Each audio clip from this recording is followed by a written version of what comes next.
তা নাহলে তো আরেকটা কেচ্ছা হয়, খুলতে হয় জামা কাপড়। যারা ধান্দাবাজি করে, যেমন অভিজিতের ঘরে ধান্দাবাজি ছিল, এটা তো নিজেও জিতবে না, পরে এর বাচ্চা ওর বাচ্চা বলবে। অভিজিৎ গঙ্গোপাধ্যায় ভার্সেস অরুণাভ ঘোষ। নমস্কার, রায়বাহাদুরে আপনাদের সবাইকে স্বাগত। আমাদের সঙ্গে আবার অরুণাভদা। অরুণাভদা, কোনো প্রকার ভূমিকায় যাব না। অরুণাভদা, আপনি প্রথম বলেছিলেন যে টেট দুর্নীতি হয়েছে, শুধুমাত্র এটা বললেই হয় না, টেট দুর্নীতি প্রমাণ করতে হবে। অরুণাভদা, আপনি প্রথম বলেছিলেন যে দুর্নীতি হয়েছে, চাকরি থেকে সরিয়ে দেওয়া হচ্ছে, সমস্ত প্যানেল বাতিল করে দেওয়া হলো, এইভাবে চলে না, এবং যে শ্রম দিয়েছে অ্যাকর্ডিং টু ল তাকে সেই সময়ের জন্য অর্থ প্রদান করতে হবে, এবং পরবর্তী সময়ে সেটাই প্রমাণিত হয়েছে। সুপ্রিম কোর্ট একাধিক রায়দান থেকে বিচারপতি হিসেবে অভিজিৎ গঙ্গোপাধ্যায়কে সরিয়ে দিয়েছে। অবশেষে আমরা যেটা জানতে পারছি, যেটা খবর, যে আসন্ন লোকসভা নির্বাচনে অভিজিৎ গঙ্গোপাধ্যায় বিচারপতি হিসেবে আর কয়েক মাস তার কার্যকাল ছিল, তিনি ইস্তফা দিচ্ছেন, এবং যেটা শোনা যাচ্ছে যে তমলুক কেন্দ্র থেকে তিনি বিজেপির প্রার্থী হচ্ছেন। কি বলবেন? What is your observation? শোনার কথা আমি কিছু বলতে চাই। ইয়ার স্পেকুলেশন, তো কি করবে না করবে জানি না। শুধু স্পেকুলেশন নয় কিন্তু অরুণাভদা, শিশির অধিকারী, অর্থাৎ এই মুহূর্তে বঙ্গ বিজেপির যে আমাদের বিরোধী দলনেতা, তার বাবা শিশির অধিকারী স্পষ্ট বলছেন যে তমলুক থেকে আমাদের প্রার্থী অভিজিৎ গঙ্গোপাধ্যায়। সে চাইতে পারে, অভিজিৎ চেয়েছে কিনা এখনো জানি না। তা নাহলে তো আরেকটা কেচ্ছা হবে। আচ্ছা, কেন কেচ্ছা বলছেন? আমরা আছি তো, সব অনেক কিছু বলি না, জজ আছে বলে। তারপর কি করে খুলতে হয় জামা কাপড় সেটা জানি। এই তো আগামীকালই তো ইস্তফা দিচ্ছেন। দিন না, দেওয়ার পর আগে দাঁড়াক, ইস্তফাও দিতেই পারেন, আগে দাঁড়াক। না, আপনার কি মনে হচ্ছে যে ভোটে দাঁড়াবে না? আমি জানি না, তো না জেনে কি করে বলবো, হ্যাঁ হতে পারে না হতে পারে। কিন্তু এই যে শেষ মুহূর্ত, আর অল্প কিছুদিন ছিল, কয়েক মাস মতো, তার আগে উনি ইস্তফা দিচ্ছেন। কি বলবেন, কিভাবে দেখছেন, কেন ইস্তফা দিচ্ছেন, কি কারণ? যতক্ষণ না কিছু করছে বলা কঠিন। সে রামকৃষ্ণ মিশনও যোগ দিতে পারে। না, আপনার মনে হয় যে অভিজিৎ গঙ্গোপাধ্যায় রামকৃষ্ণ মিশন? আমি জানি না, করতে পারে যে কোনো।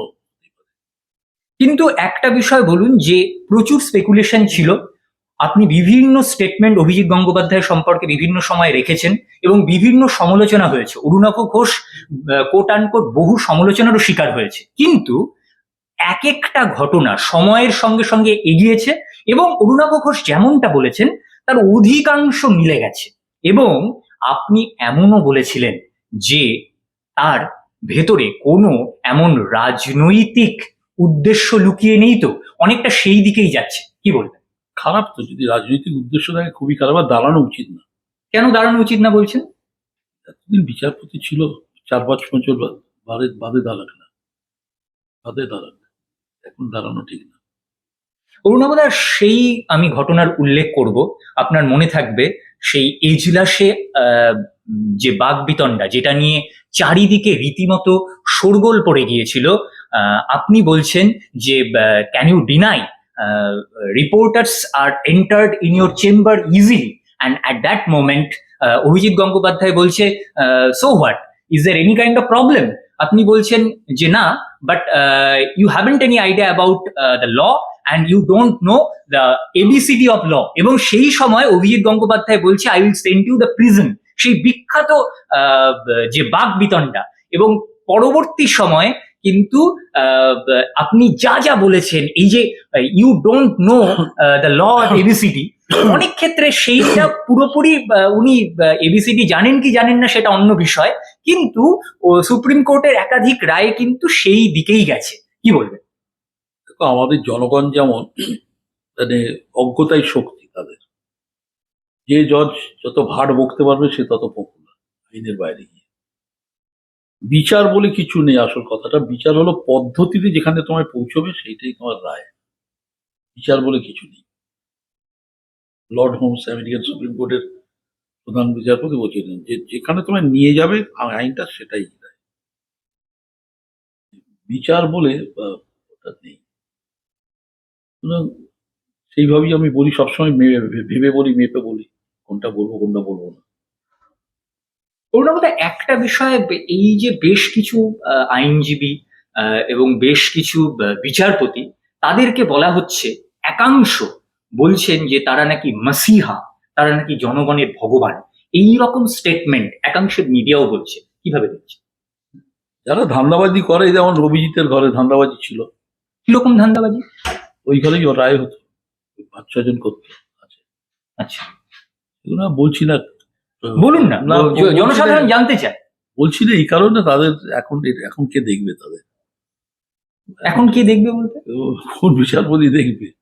আর আমি গিয়ে সামনে দাঁড়ালে তখন আর সব পালিয়ে যায় কোর্ট থেকে। কোর্টের সামনে অনেক ভিড়, কিরে কে কে মাদুলি আছিস, যাচ্ছে বলে, কে বললো অন্য লোক হলে ঢুকিয়ে দিন। অরুণাভ ঘোষ, আচ্ছা আচ্ছা। এই জায়গাটা অর্জন করতে হয়েছে, যা বলি সোজা সাপটা বলি, খাবো তো 1 পিস মাংস সপ্তাহে, চলে যাচ্ছে। অরুণাভদা, যেটা স্পেকুলেশন, যে তমলুকে, স্পেকুলেশন নয়, আমরা বরং স্পেকুলেশন এই জাতীয় মানে শব্দের জাদুঘারি ছেড়ে মোটামুটি এই মুহূর্তে সবাই জানেন যে তমলুক থেকে বিজেপির প্রার্থী অভিজিৎ গঙ্গোপাধ্যায়, আর স্পেকুলেশনের জায়গায় নেই। আমরা দেখেছিলাম অভিজিৎ গঙ্গোপাধ্যায়ের একটি প্রথম সারি সংবাদ মাধ্যমে একটি ইন্টারভিউ দেখেছিলাম, যে ইন্টারভিউটা ভীষণ রকম ভাইরাল হয়েছিল।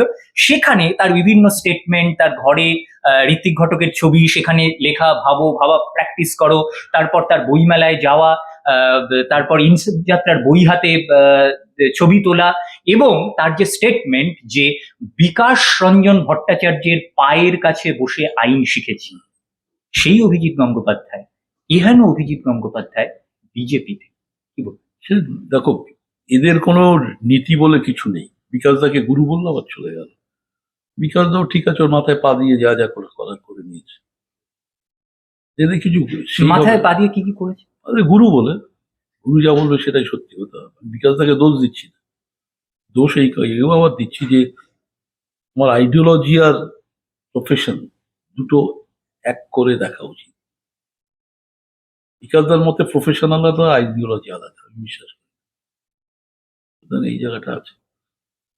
বিকাশদা ভালো উকিল, সত্যি নাম্বার 1 উকিল, কিন্তু ওর ঘরে যখন মামলা হতো, লোকে তো বিকাশদাকে দেখে যেত না, ওই অভিজিৎকে দেখে যেত।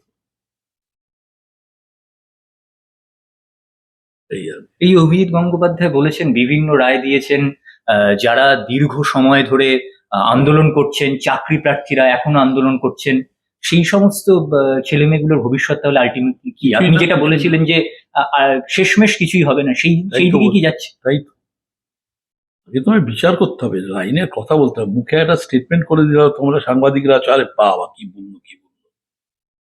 এটা অজ্ঞতাই শক্তি হয়ে দাঁড়ায় সবাই এই ব্যাপারে। আপনার কি মনে হয় যে শীর্ষ ভোটে দাঁড়ালে পরে গুরু কি যাবেন সেখানে প্রচারে?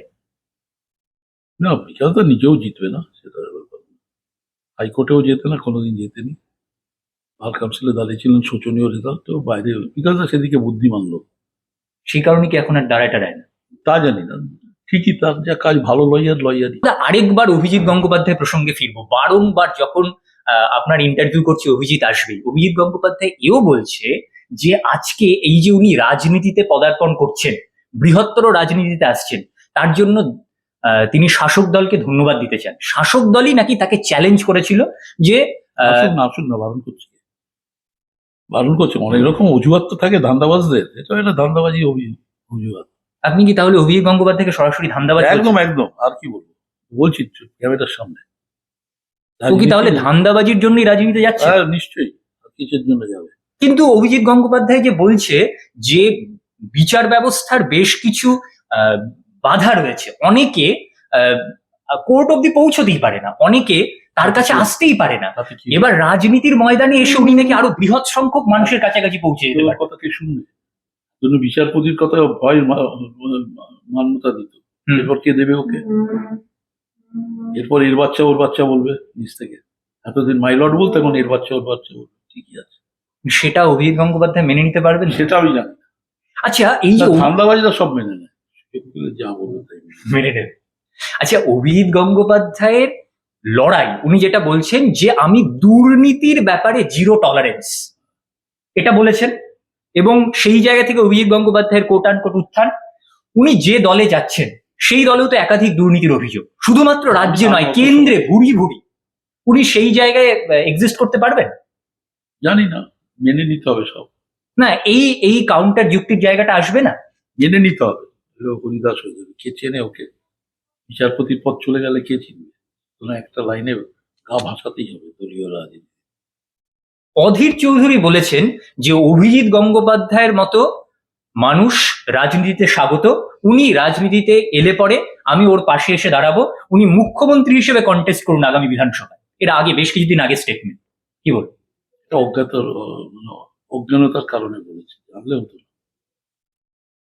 অধীর চৌধুরী কি জানেন না? অজ্ঞানতা অনেক শক্তি দেয় একটা লোক, অজ্ঞতাই শক্তি। তাই হচ্ছে। আপনি অধীর চৌধুরীকে অজ্ঞ বলছেন এই ব্যাপারে? আমার যদি বলে ফিজিক্স পড়ার মশাই, আমি বলো এই লোকটার মতো ফিজিক্স পড়ানোর লোক নেই। আমি জানি না what is physics, what is chemistry, আমি জানি না। আরেকজনকে বললো এর দুর্দর্শ বলো, এই আর কি।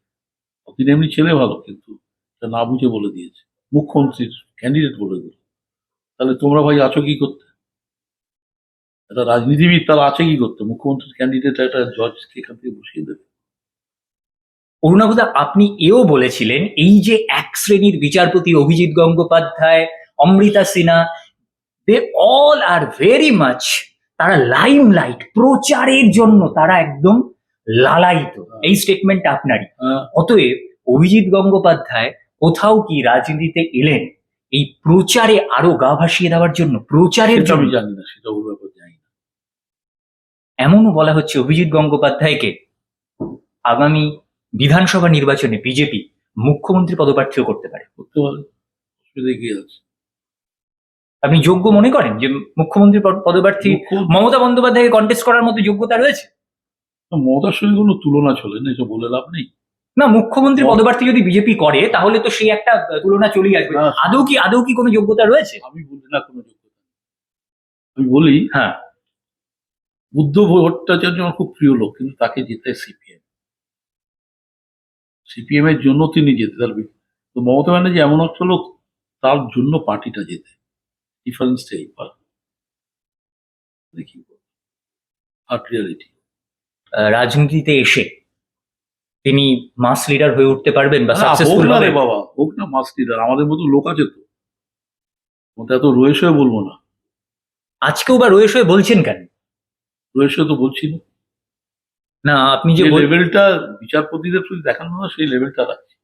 জানি না আগামী দিন কি করবে। আগামী দিন যদি এই জিনিসগুলো করে, আচ্ছা খিস্তি হবে। এক শ্রেণীর মানুষের ভরসা জুগিয়েছিলেন, সেই জায়গাটা ধরে রাখতে পারবেন অভিজিৎ গঙ্গোপাধ্যায়? কিসের ভরসা জুগিয়েছে? তাকে চাকরি দিয়েছে, কাউকে দেননি, কিন্তু সাংবাদিকদের খুব হই করেছে। এবার করুক না, বেরিয়ে এসে করুক। ওই যে ওখানে সব বড় বড় নেতা এই টেট পরীক্ষায় বসছিল, সব বিকাশ ভট্টাচার্য বললো বন্ধুগণ চাকরি হবে। আমি তখন বলছি কারোরই চাকরি হবে না, আমার তো মা মাসি উদ্ধার হয়ে গেছে। হ্যাঁ, সত্যি কথা বললে এগুলো হবে। পলিটিক্যাল পারপাসে এগুলো অনেক লোক আছে, বলে দিলাম বন্ধুগণ হবে চাকরি। অরুণাবদা, একটা সত্যি কথা বলুন তো, আপনি যা যা বলেছিলেন প্রায় সব মিলে গেল। আজ কি অরুণাভ ঘোষ আড়ালে দাঁড়িয়ে মুচকি হাসছে? মুচকি হাসার ব্যাপার নেই। দেখো, তুমি যদি ইন্ডিপেন্ডেন্ট অ্যাপ্লিকেশন মাইন্ড করো, দেখবে তোমার উত্তর পেয়ে যাবে, উত্তর পেয়ে যাবে। কে অ্যাম্বিশনের জন্য রাজনীতি করছে, কে রোজগারের জন্য রাজনীতি করছে, দেখে বোঝা যায়। অরুণাবদা সরাসরি বললেন না বটে, কিন্তু এটা কোথাও গিয়ে খানিকটা স্পষ্ট যে পরের পর অরুণাবদার সমস্ত স্টেটমেন্ট মিলে যাওয়ায় আজ কিন্তু অরুণাভ ঘোষ সত্যি আড়ালে মুচকি হাসছেন। অরুণাবদা, একটা স্পেকুলেশন কিন্তু চলছে বাজারে, এমন একটা খুব সাটিল ওয়েতে একখানা স্পেকুলেশন এইরকম আছে যে তমলুকে নাকি অভিজিৎ গঙ্গোপাধ্যায় ভার্সেস অরুণাভ ঘোষ। আমি আমি নিজের সম্বন্ধে যথেষ্ট বাকিবা, কখনোই না। এরকম কোন স্পেকুলেশন জল্পনা নেই? কখনোই না। আরো স্পেকুলেশন তো বলতেই পারে যে ও হেঁটে স্বর্গে চলে যায়। সাটল একখানা স্পেকুলেশন কিন্তু অরুণাবদা, এটা আপনি অস্বীকার করতে পারেন না। বলে দিলাম, এই একখানা স্পেকুলেশন চলছে অভিজিৎ গঙ্গোপাধ্যায় ভার্সেস অরুণাভ ঘোষ। আমি বলছি না, আমি তো বলছি এই ক্যামেরার সামনে না। এবং আপনি না বলছেন বটে, কিন্তু জনসাধারণের একটা দাবি রয়েছে, এটা আপনি অস্বীকার করতে পারেন না। থাকতে পারে, তা আমারও তো মত। কারণ রায়বাহাদুরে এই সিদ্ধান্ত প্রকাশ্যে আসার পর পরের পর স্টেটমেন্ট আমাদের চ্যানেলে এসছে, পরের পর কমেন্ট, সাধারণ মানুষের কমেন্ট এসছে, অরুণাভ ঘোষের মন্তব্য চাই, অরুণাভ ঘোষের মন্তব্য চাই। এবং একটা জিনিস এবং অনেকে বলছেন যে এই রকম কি আমরা দেখতে পাবো যে তমলুকে অভিজিৎ গঙ্গোপাধ্যায় ভার্সেস না, না, অরুণাভ না, ঘোষ? আমি অভিজিৎকে এ ব্যাপারে গণ্যই করি না। Party Trinamool, party BJP, party Congress, party CPM, তারপরে আমি একমাত্র মমতা ব্যানার্জি যে আর উঠতে পেরেছে পার্টির মধ্যে, সেই শেষ কথা। আর কেউ নেই এখন। বুদ্ধদেব বাবুকেও পার্টির ওপর নির্ভর করে জিততে হচ্ছে, আর কেউ নেই। অরুণাভদা একটা কথা বলুন, আপনি স্পেকুলেশন নস্যাৎ করছেন করুন, তবু স্পেকুলেশন থাকবে, কিন্তু অভিজিৎ গঙ্গোপাধ্যায়ের বিরুদ্ধে তমলুকে তৃণমূলের যে প্রার্থী হবেন তার প্রতি অরুণাভ ঘোষের মরাল সাপোর্ট থাকবে। না, মরাল সাপোর্ট যেই দ্বারা যে নকশালদের পক্ষেও থাকবে অভিজিতের ব্যাপারে।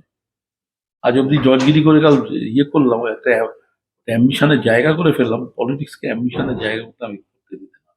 রায় বাহাদুরই প্রথম অরুণাভ ঘোষ কিন্তু ব্রেক করলেন যে তমলুকে অভিজিৎ গঙ্গোপাধ্যায়ের বিরুদ্ধে যেই দাঁড়াক, সে তৃণমূলের প্রার্থী হোক বা অন্য দলের প্রার্থী হোক, তার প্রতি অরুণাভ ঘোষের মরাল সাপোর্ট থাকবে।